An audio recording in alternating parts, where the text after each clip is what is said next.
नमस्कार, मैं मनभूषण कुमार आप सबको मैं अपने YouTube चैनल पर स्वागत करता हूँ। आज 5 राज्य में हुए चुनाव का एग्जिट पोल आ गया है और एग्जिट पोल जो मध्य प्रदेश के लिए आया है वो थोड़ा चौंकाने वाला है। बाकी सभी जगह जो 5 राज्य हैं उसमें कुछ विशेष परिवर्तन नहीं है।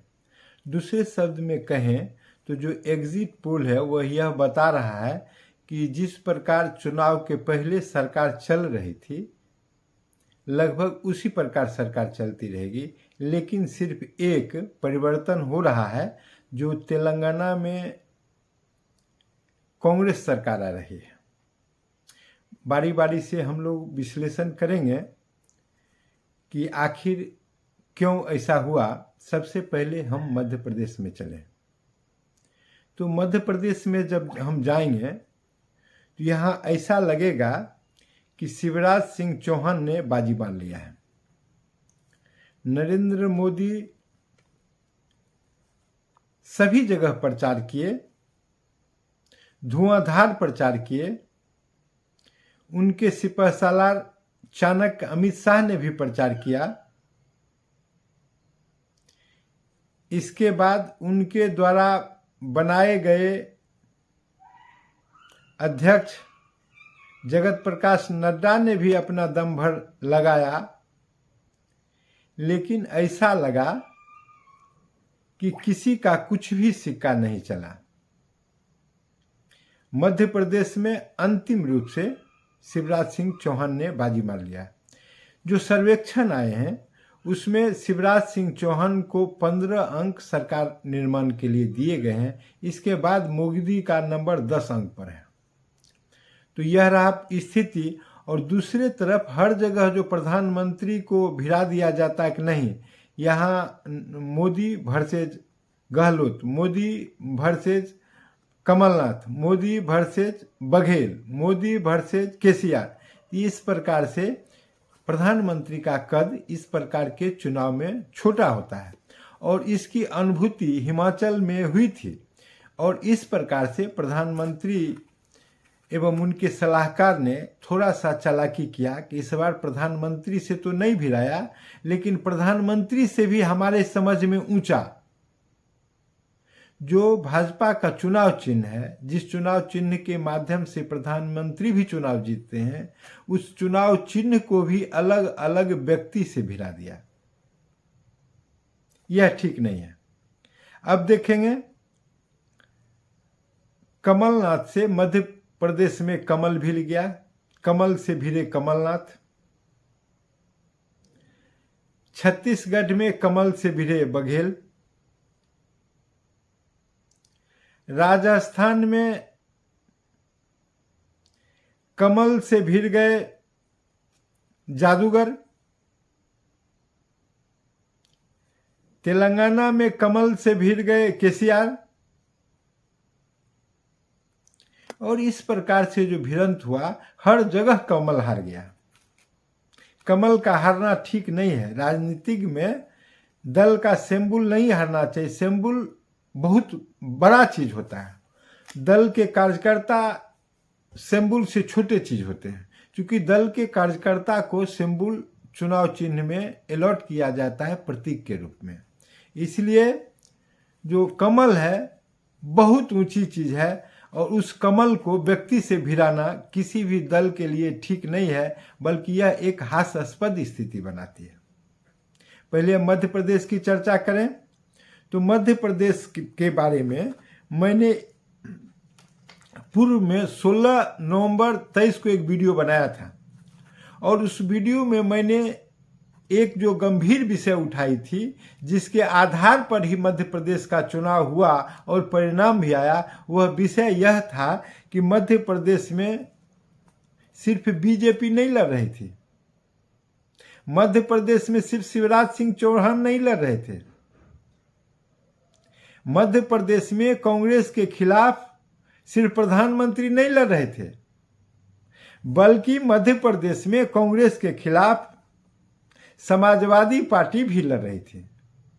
मध्य प्रदेश में कांग्रेस के खिलाफ बहुजन समाज पार्टी भी लड़ रही थी।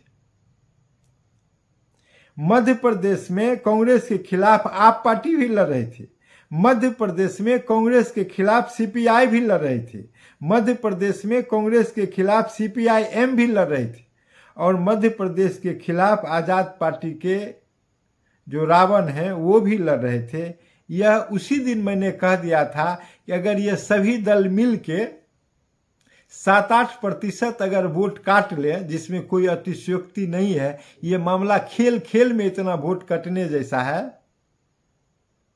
यह कांग्रेस का दम्भ रहा कि इन सबों को अपने में समायोजित नहीं कर सका, और कांग्रेस का दम्भ जो है कांग्रेस को पराजय की ओर ले जा रहा है। एग्जिट पोल जो बता रहा है वो कांग्रेस के पराजय बता रहा है, और कांग्रेस का पराजय इसलिए मध्य प्रदेश में हो रहा है कि कांग्रेस का दम्भ था। दम्भ कैसे था? तो जब इंडिया का बैठक हुआ था इन घटक दलों का, तो सब लोगों ने विचार किया कि क्यों नहीं भोपाल में एक रैली किया जाए, और रैली में चुनाव के बीच में, और रैली में एकजुटता का प्रदर्शन भी होगा, और उसी प्रकार से मध्य प्रदेश में इंडिया के चुनाव का आगाज भी हो जाएगा। लेकिन कमलनाथ ने इस बात के लिए मना कर दिया। उसको लगा कि नहीं, इसमें अगर दूसरे लोग यहाँ आएंगे तो हमारे ये मध्य प्रदेश के कांग्रेस के जीत में दूसरे की भी सहभागिता हो जाएगी, उसका भी श्रेय हो जाएगा।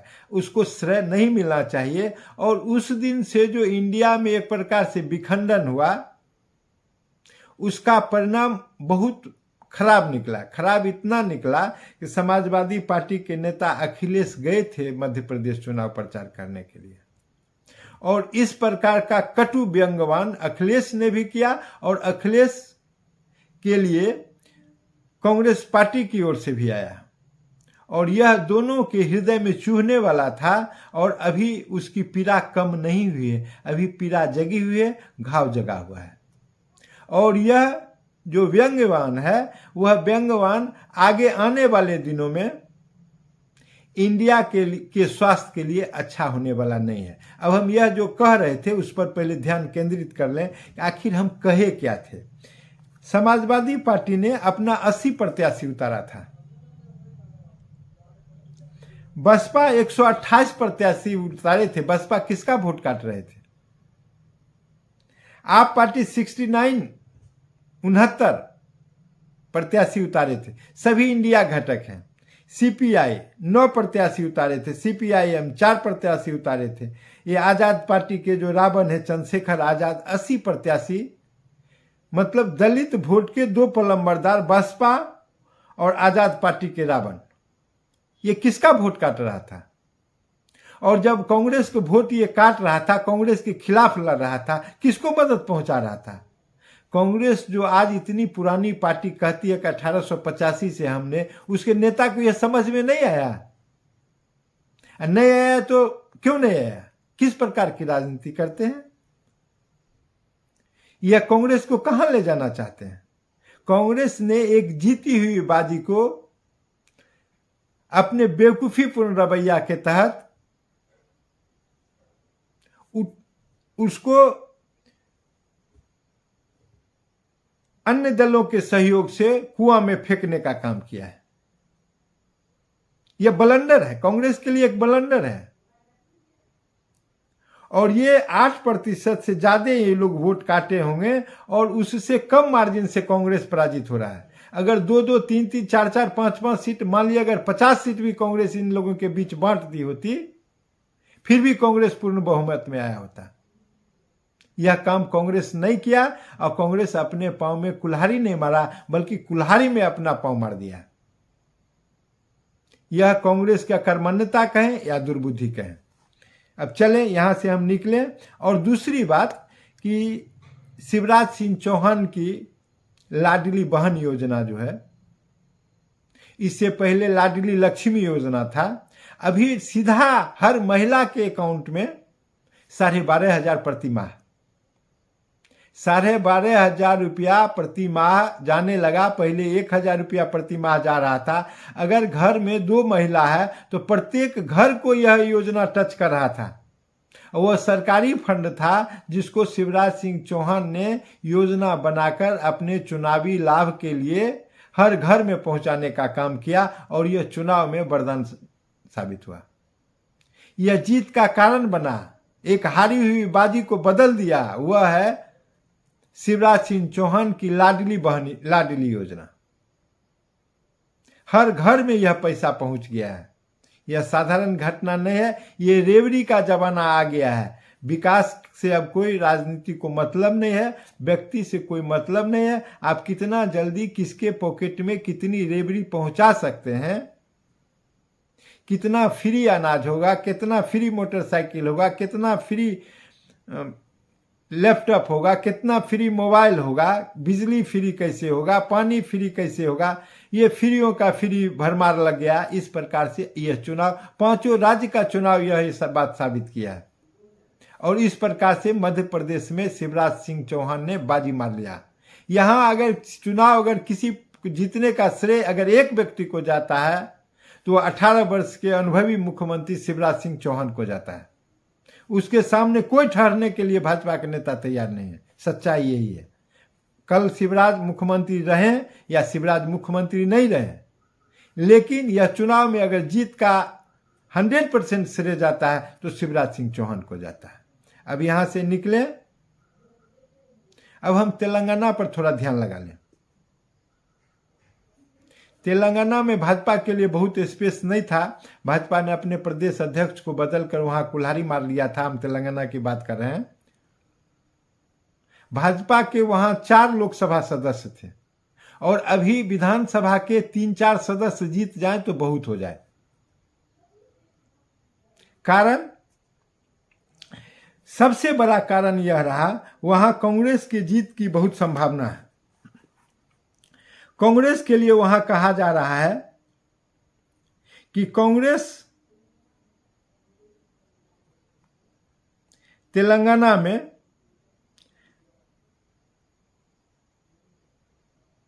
वो 58 से 66 सीट तक जीत जाएगी। और कांग्रेस, और इस प्रकार से बीजेपी को अगर वहां 4 से 9 सीट के बीच में आ जाए, 4-5 सीट मिल जाए तो काफी हो जाएगा। अब बीआरएस के लिए बारे में कहा जा रहा है कि 46 से 56 सीट के बीच में आएगा। इस प्रकार से, और AIMIM जो है वो 5 से 7 सीट के बीच सिमट कर रहने वाली है। अदर्स को 1 सीट वहां बताया जा रहा है। लेकिन ये बीआरएस का जो सत्ता से अलग होने का मूल कारण यह है कि उनका भाजपा की तरफ झुकाव। वो अपने वोटर का ख्याल नहीं रखकर समय समय पर भाजपा के तरफ अपना नरमी दिखाते रहे हैं। इसका एक कारण यह है कि दोनों का जो कोर वोटर मोहम्मडन है, मुस्लिम है, वो कांग्रेस के लिए भी वोट करने के तैयार है और बीआरएस के लिए भी तैयार है, लेकिन वो भाजपा के लिए तैयार नहीं है। और उसी प्रकार से जब बीआरएस के द्वारा धारा 370 पर सदन में वोटिंग कर दिया गया तो उसी दिन यह बात तय हो गया कि आने वाले समय में अब बीआरएस सरकार बनने वाली नहीं है। केसी राव मुख्यमंत्री के रूप में पुनः नहीं आ सकते हैं, क्योंकि उसी दिन उनका जो कोर वोटर मोहम्मडन था वह जाके कांग्रेस में शिफ्ट हो गया। यह धारा 370 के पक्ष में वोट देने का कमाल है। यह साधारण घटना नहीं है। और वो जो कोर वोटर इनका मोहम्मडन था वह जाकर कांग्रेस में जाके शिफ्ट हो जाता है। और उतना ही नहीं, जब ही प्रधानमंत्री नरेंद्र मोदी चुनाव प्रचार में जाते हैं, वो कहते हैं फर्स्ट चुनाव कैंपेन में कि केसीआर हमारे एनडीए में आना चाहते थे और जो ही ये मैसेज जाता है, मोहम्मडन समझ जाता है कि कहीं न कहीं इन दोनों के बीच में मिली भगत है। और यह बहुत बड़ा कारण रहा। और एक कारण वहां रहा, एक नवीन यादव करके हैं, वो लास्ट टाइम में जब AIMIM उनको टिकट नहीं दिया तो वो जाके कांग्रेस में मिल गए। यह बात हुई और इस प्रकार से तेलंगाना ने गुल खिलाया और वहां कांग्रेस का आना लगभग तय हो गया है। ये रहा स्थिति। अब देखिए छत्तीसगढ़ में हम देखें तो छत्तीसगढ़ की स्थिति यह है कि कांग्रेस पार्टी 57 -+8, 8 कम या 8 अधिक सीट लाने की स्थिति में है। बावजूद इसके 90 सदस्यीय वो विधानसभा है, तो इस प्रकार से 45 बहुमत के लिए चाहिए और छत्तीसगढ़ में कांग्रेस को वहां आ रहा है, कोई दिक्कत नहीं है। वहां भाजपा को 33 -+ बताया गया है, तो यह स्थिति रहेगी, यह स्थिति है। अब राजस्थान में हम आ जाएं तो राजस्थान में भी कांग्रेस के लिए 101 -+ बताया गया है और भाजपा के लिए 89, 12 -+ बताया गया, मतलब 12 कम या 12 अधिक, ये स्थिति है। और 9 अदर्स वहां बताए गए हैं। लेकिन एक बात जो वहां उभर के आ रही है, वहां कांग्रेस के आजाद जो रावण की पार्टी है उसको भी 4-5 सीट विधानसभा में आने वाला है, जबकि मायावती का वहां पूर्णतः सफाया होने वाला है। राजस्थान की मैं बात कर रहा हूं। इस प्रकार से यह चंद्रशेखर रावण की जो आजाद पार्टी है उसके लिए बहुत ही शुभ संकेत है कि उनका दलित में बैठ रहा है। तो इस प्रकार से यह स्थिति रहा। तो मैंने बताया कि तेलंगाना हो गए। और फिर यह देखिए कि मिजोरम में 40 सीट है, वहां JPM को 28 से 35 सीट आने वाला है। उस खुद जो है सो 40 में एक स्वतः बहुमत में आ जाएंगे। और NF को MNF 3 से 7 सीट आएगा और कांग्रेस को 2 से 4 सीट आने वाला है। अब बीजेपी का खाता खुल जाए तो बहुत हो जाएगा। यह स्थिति है मिजोरम की। इस प्रकार से मैंने चारों पांचों राज्य का विश्लेषण किया। यह आप जान ले कि मध्य प्रदेश में भाजपा को 151 -+12 आने वाला है, कांग्रेस को 74 -+12, मतलब 12 कम या 12 अधिक, और अदर्स जो है उसको 5 सीट -+4, इतना ने 230 सीट मध्य प्रदेश में है। इस प्रकार से एक बात जो सबके समझ में आ गई है, यह खास करके न्यूज 24 और टुडे चाणक्य का विशेषकर इसमें रिपोर्टिंग है, उसका आधार हम लोगों ने बनाया है। और इस प्रकार से आप देखेंगे तो एक प्रकार से प्रधानमंत्री नरेंद्र मोदी जो प्रत्येक राज्य में जाकर मुख्यमंत्री का चेहरा बन जाते थे, प्रत्येक राज्य में जाकर इस बार बचे। लेकिन उससे ज़्यादा खतरनाक किया हुआ कि प्रधानमंत्री ने या भाजपा ने कमल को ही अपना चेहरा बना दिया। हमारे हिसाब से सैद्धांतिक रूप में जो चुनाव चिन्ह है, जो प्रतीक है, उसको चेहरा नहीं बनाया जाना चाहिए था। और यहाँ इस प्रकार से राजस्थान में वसुंधरा राज का चेहरा नहीं बनाया जाना बहुत भारी पड़ा इनको। पिछले बार जैसी बात नहीं थी कि नरेंद्र मोदी से बैर नहीं या वसुंधरा का खैर नहीं। इस बार कहा कि भाजपा का खैर नहीं, वसुंधरा से बैर नहीं, ऐसा नारा लगा। ये स्थिति रही। और इस प्रकार से जो पांचों राज्य का चुनाव है, अब तो वास्तविक चुनाव जो है का परिणाम 3 दिसंबर को आने वाला है और उस दिन हम लोग जानेंगे। तब तक 2 बिंदु और जो मुखर होके आए हैं। एक तो यह है जो बिहार में नीतीश कुमार ने आरक्षण के दायरा को 50 से बढ़ाकर 65% कर गया और जाति आधारित गणना कराया। और उनका डिमांड है कि भारत स्तर पर जाति आधारित जनगणना हो। अब यह प्रधानमंत्री ने एक दूसरा नैरेटिव सेट किया है, गरीब, युवा, महिला और किसान हमारे लिए 4 जाति है। उन्होंने पहले जो था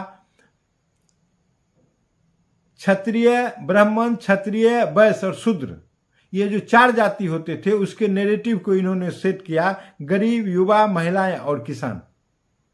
और इस पर अब भारत की राजनीति चलेगी। इससे स्पष्ट है कि अब प्रधानमंत्री तत्कालिक रूप से ये जातीय जनगणना के पक्ष में नहीं है। और यह जो मध्य प्रदेश का चुनाव जो बहुत अपार बहुमत से भाजपा जीतने का जो अभी आया है सर्वे, तो यह इससे भाजपा बड़ी प्रफुल्लित है। और कांटे का टक्कर राजस्थान में भी बताया जा रहा है, इससे भी भाजपा बड़ी प्रफुल्लित है। और इस प्रकार से उसने अपना एजेंडा 2024 के लोकसभा चुनाव के लिए दूसरे प्रकार से सेट करने का काम शुरू कर दिया है। और फिर से एक प्रकार से अभी 3 तारीख के बाद जो दिसंबर में और 4 तारीख से लोकसभा का सदन भी चल रहा है, भाजपा नए समीकरण को गढ़ेगी। अब देखिए तेलंगाना का जो पार्टी था केसीआर का बीआरएस, वो हारने के बाद अब किधर जाएंगे उनको भी तय करना है, क्योंकि अपने कर्म से एक स्टैंड में ढुलमुल नीति अपनाने के कारण वह ये चुनाव हार गए हैं।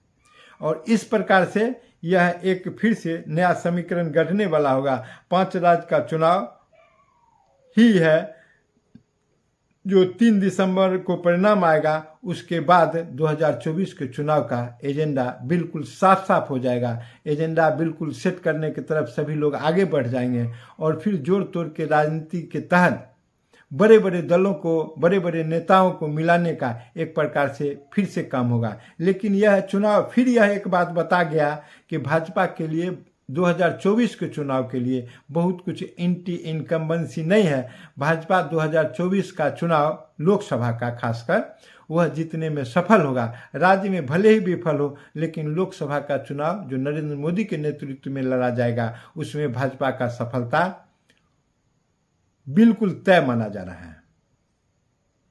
अगर यह वीडियो आपको पसंद आई हो तो इसे सब्सक्राइब करें और बेल आइकन दबाने का काम करें, और ज़रूरत पड़ने पर फिर इसी प्रकार का वीडियो हम आपके सामने प्रस्तुत करेंगे।